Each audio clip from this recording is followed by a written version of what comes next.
Hi, I just thought that I would like to mention that every time I look at the news on the television, listen to it on the radio, read a newspaper, everything is misery, misery everywhere. And so today there was a bright spot, and I was so pleased to see it. Arsenal won 3-0. That Sanchez fella, he's absolutely remarkable. And it was great to enjoy myself for an hour and a half. Maybe a little longer if you count the interval. And so I've been thinking, what is causing all these wars and disruptions everywhere? Well, I guess you could say that religion was a main problem in the world today. Religion seems to cause nothing but sorrow and misery for so many hundreds of thousands of people, especially in the Middle East. The curse of Europe, of course, for many centuries, was nationalism. And it seems to me that the curse of Africa was tribalism, and obviously the curse of the Middle East is religion. Now, why is the Middle East in such turmoil today? I guess you could say that it's not just religion, it's economic. I mean, after all, if the Middle East didn't have all this oil everywhere, do you think that anybody in the Western world really would have the slightest interest in them? It's all about oil. Iran has oil. Iraq has oil. Saudi Arabia has oil. And in my opinion, the only reason that the Western world, and I include Europe and North America in that area, it's all about oil and what they can get from these poor devils. And I think oil lays at the root of most of the misery that's occurring right now in the Middle East. And what about the poor people of Palestine? What's happening to them? Nobody cares about the Palestinians. Nobody cares that a couple of thousand of them got slaughtered just recently, and 500 of them were women and children. I think maybe more than that. So, Ebola. What about Ebola? And what about all the help that we're giving to them?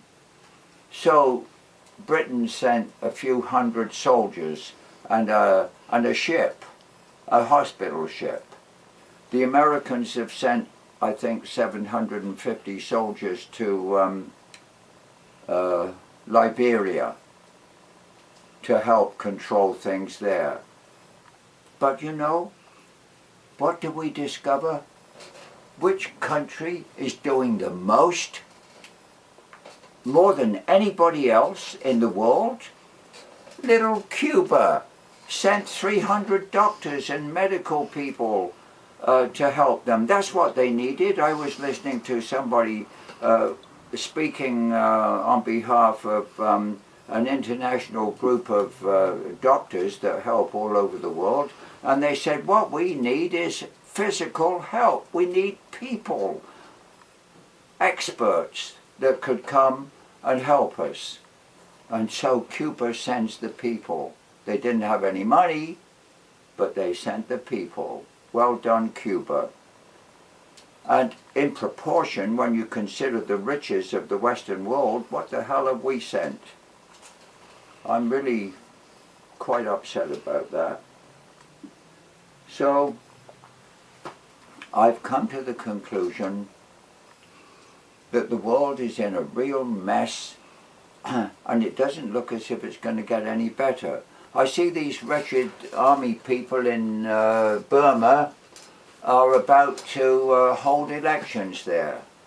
I wonder how free those elections are going to be, and whether the military are going to manipulate things so that they still remain controlling everything. Will it be a real free election in Burma? I somehow doubt it. And what about our elections that we have here? In Canada, for example, we've just had municipal elections. My councillor that won, I think she got less than 30% of the vote. And yet she's representing my ward. So what about the 70% that voted against her? What representation are they going to get? I think this is all a load of rubbish, this first past the post business that we have. And what about the poor old Americans? Poor devils, all they've got are two people that they can choose from. One is called a Republican and one is called a Democrat. And if anybody can tell me the difference between the two, I'd really like to know. As far as I'm concerned, it's one party with two heads. And they both talk out of the side of their mouths anyway. What a shame. Why haven't they got an opposition party in that country that can really sort of replace these wretched people that have been messing around with them for the last couple of 100 years? I honestly begin to wonder whether we really do have the freedom that we're supposed to have. I understand now that we've got the secret police watching all the internet correspondence that's going on among millions of people. And if you say a wrong word, God, it tips these spies and these people that are watching us all the time, and you or I could be the next suspect. No, the world is not a happy place anymore. And I'm 86 years old now, and I'm beginning to think that I'm very, very happy that I was born when I was born, and I grew up in a wonderful country.